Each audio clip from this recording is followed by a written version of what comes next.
श्री गणेशाय नमः। श्री सांब सदाशिवाय नमः। श्री शिवगीता तृतीय अध्याय। महर्षि अगस्त्य ने कहा, जो मनुष्य काम, लोभ आदि दोषों से ग्रस्त होता है वह किसी भी हितकारी उपदेश को ग्रहण नहीं करता। जैसे मृत्यु के निकट पहुंचे रोगी को औषधि रुचिकर नहीं लगती, उसी प्रकार उसे भी कल्याणकारी वचन अच्छे नहीं लगते।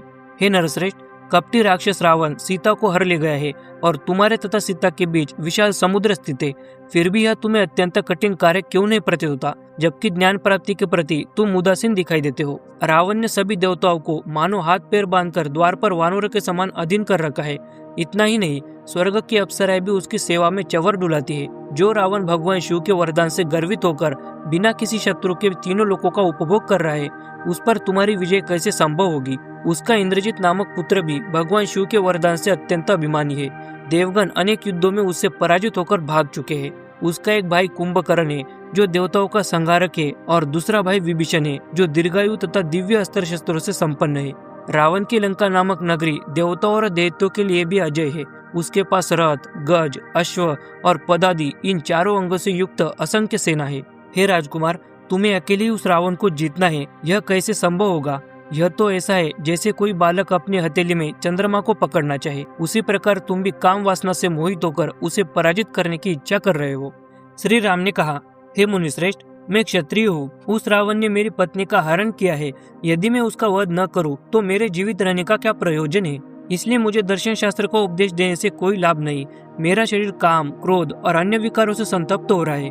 अहंकार भी निरंतर मेरे प्राणों को कष्ट दे रहा है। जिस पुरुष की प्रिय पत्नी का शत्रु द्वारा हरण या अपमान कर लिया गया हो और वह उस समय तत्वज्ञान की खोज में लग जाए, वह संसार में सबसे अधम मनुष्य है।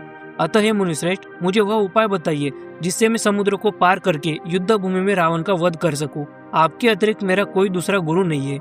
महर्षि अगस्त्य ने कहा, यदि तुम इस प्रकार अविनाशी भगवान पार्वती पति शिव की शरण ग्रहण करो और यदि वे भगवान तुम्हारे समक्ष प्रकट हो जाए तो वे तुम्हारी सभी अभिलाषाएं पूर्ण कर देंगे। और जो रावण स्वयं भगवान विष्णु, ब्रह्मा तथा इंद्र आदि देवताओं से भी पराजित नहीं किया जा सकता, वह भगवान शिव की कृपा के बिना तुम्हारे द्वारा कैसे मारा जाएगा। इसलिए मैं तुम्हें निष्कलंक वीर्यशैव आगम के अनुसार दीक्षा दूंगा, जिसके द्वारा तुम मृत्यु से परे महान तेज और शक्ति से संपन्न हो जाओगे। उस दीक्षा के प्रभाव से तुम युद्ध में अपने शत्रुओं का संहार करके सभी अभिलाषाएं प्राप्त करोगे और संपूर्ण पृथ्वी के राज्य का भोग करने के पश्चात अंत में भगवान शिव के साथ एकत्व प्राप्त करोगे। सूत जी ने कहा, तब श्री राम ने महान ऋषि के चरणों में दंडवत प्रणाम करके और शोक से मुक्त होकर हर्ष से भरे हुए हृदय से बोले। श्री राम ने कहा, हे मुनिवर, अब मैं स्वयं को कृतकृत्य मानता हूँ। मेरा अभिष्ट लक्ष्य मुझे प्राप्त हो गया है। आपके समान जिन्होंने समुद्र को पी लिया था, ऐसे महर्षि जब मेरे समक्ष उपस्थित है तब कौन सी वस्तु असंभव हो सकती है। अतः हे मुनिश्रेष्ठ, मुझे वीर्या व्रत की दीक्षा प्रदान कीजिए।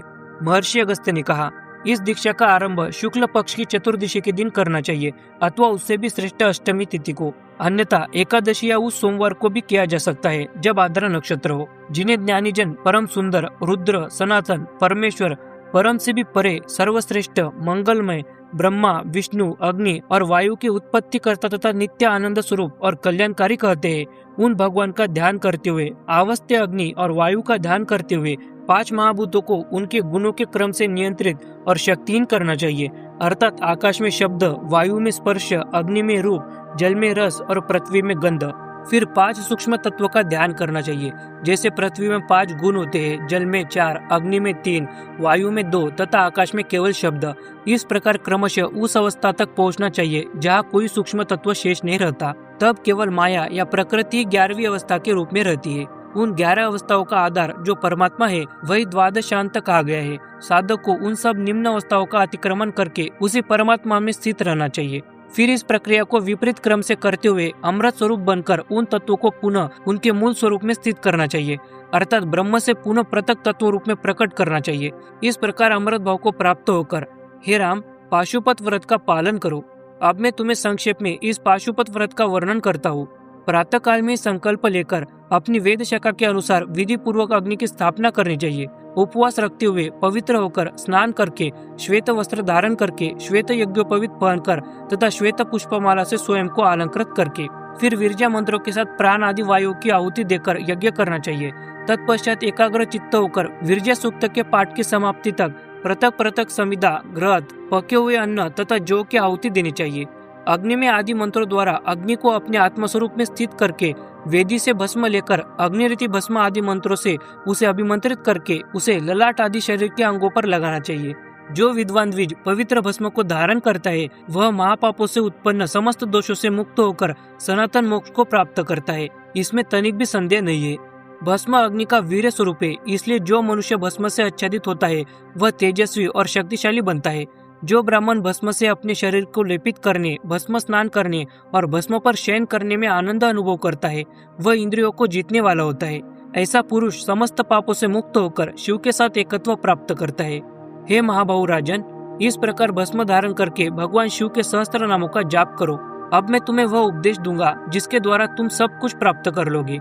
सूत जी ने कहा, ऐसा कहकर महर्षि अगस्त्य ने श्री राम को भगवान शिव के उन सहस्त्र नामों का उपदेश दिया जिन्हें वेदों का सार, सनातन तथा भगवान शिव का प्रत्यक्ष दर्शन कराने वाला कहा गया है। महर्षि अगस्त्य ने श्री राम से कहा, हे राम, तुम दिन रात निरंतर उस पवित्र स्तोत्र का जप करो, तब भगवान शिव स्वयं प्रकट होकर तुम्हें महापाशुपत अस्त्र प्रदान करेंगे।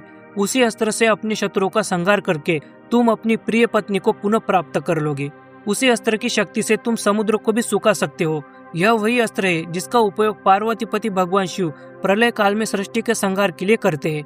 उस अस्त्र के बिना राक्षसों पर विजय प्राप्त करना तुम्हारे लिए अत्यंत कठिन है, इसलिए उस दिव्य अस्त्र की प्राप्ति हेतु भगवान शंकर की शरण ग्रहण करो। इति श्री शिव गीता तृतीय अध्याय समाप्त।